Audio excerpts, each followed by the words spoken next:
Hello and welcome back to Leah Tries. Today I'm going to be talking about depression as well as my experience with this mental illness.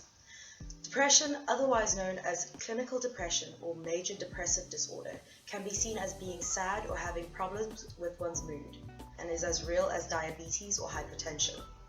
I decided I wanted to make this video because more than once I've been told that it's all in your head or being told to just do something, anything. The truth is that it is all just in your head. It doesn't make the problem any less legitimate. Hearing that made me feel like I was weak, because I struggled so much with things that others seemed to handle with ease. But I now know that depression is not a sign of personal weakness. It is a chemical imbalance and can be aided by many factors, physiologically as well as emotionally and mentally. Symptoms of depression can include feelings of being down, being lethargic, loss of sex drive, irritability, struggling to make decisions, weight loss or weight gain, and difficulty concentrating. Note that you can experience any combination of these things, and even some of them not at all. A diagnosis must also be made by a professional, so don't use lists like these to pick and choose disorders that you may or may not have. Doctors and therapists are there to provide an objective analysis of your needs. You cannot be objective about yourself. There are also indicators that depression can be genetic, but having or not having someone in your family who has depression does not mean you will or won't have depression. It's just not that simple. There are many factors to depression.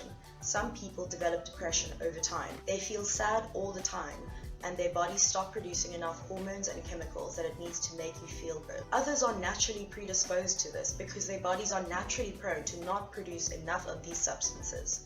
I won't be going into more of the sciencey and technical stuff because I'm not qualified to do so, but I mention these because I want to make it clear that the disorder itself is due to an imbalance, which means that it's invisible to the naked eye, and that can make it very difficult to understand. I was told that I was prone to depression at the age of 16.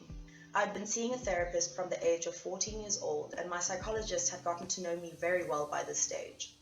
We learned that while I was okay 60% of the time, I had these periods where I would lose the ability to cope with the negative feelings in my life. We called them my waves because I was always either going up or down.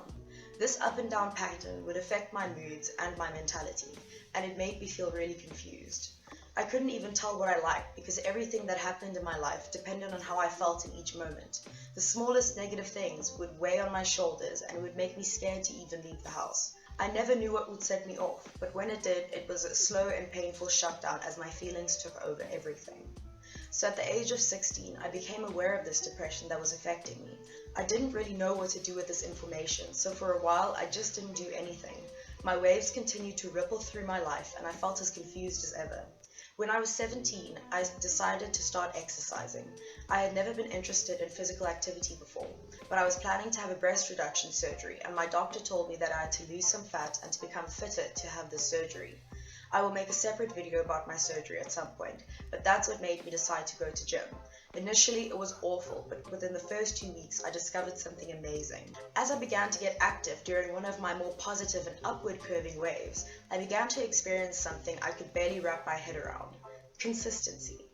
I began to feel okay every day. I began trusting myself and knowing that I'm not going to fall apart at the drop of a hat.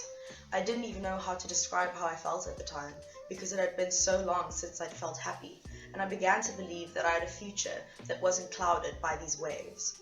I lost a little bit of weight for the surgery, but I had learned a whole new different lifestyle for myself, a way to proactively battle my depression, as well as a way to just feel good physically.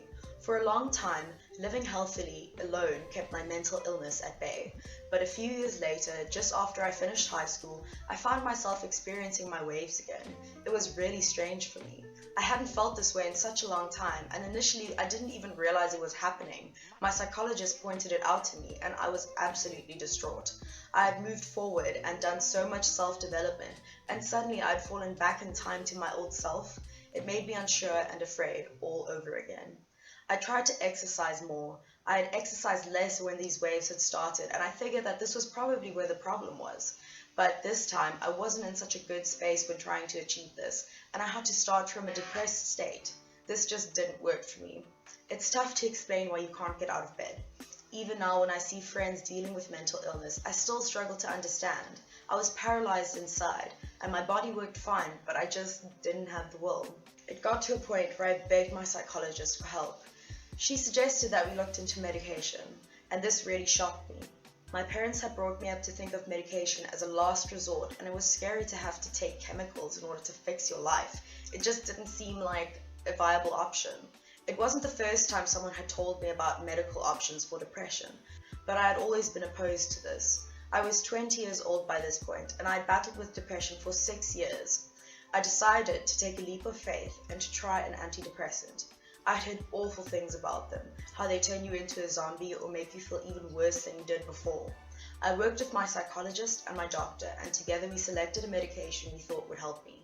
I slowly went on the pills, starting with a quarter of the lowest dose available, until I was on one whole pill per day. It took about 2 months before I started to feel the effects, and I remember not trusting the feeling that it gave me. I felt like I was slowly floating up out of the darkness of my depression. I felt like I was walking on this edge, and that at any moment I may slip and fall into the darkness below. But that's not what happened to me. I realized that I could have bad stuff happen to me, and I could trust myself to recover and to be okay. It's hard to explain the relief medication has given me. I thought for a long time that I wasn't meant to be happy, and that I didn't have it, so I probably didn't deserve it. I am happy to be corrected on this subject. I am now grateful for my life, my family, my psychologist, and anyone who has helped me on my journey. Depression is a huge part of me. We all have our demons, and depression is one of mine. It will always be there. I will always need to remain vigilant in order to protect myself from the effects that it can have. But I know now that it's a part of me that I have to accept. Thank you for watching my video. I hope that you found it interesting, and I know it wasn't a very happy topic today, but I hope that it helps you understand people with depression more. I know that we don't all experience depression the same way, but I hope that you can get something out of my experiences. I will be making more videos on depression soon, so if you have any questions, leave them in the comments below. I'm Leah Tries, and I'll see you next time.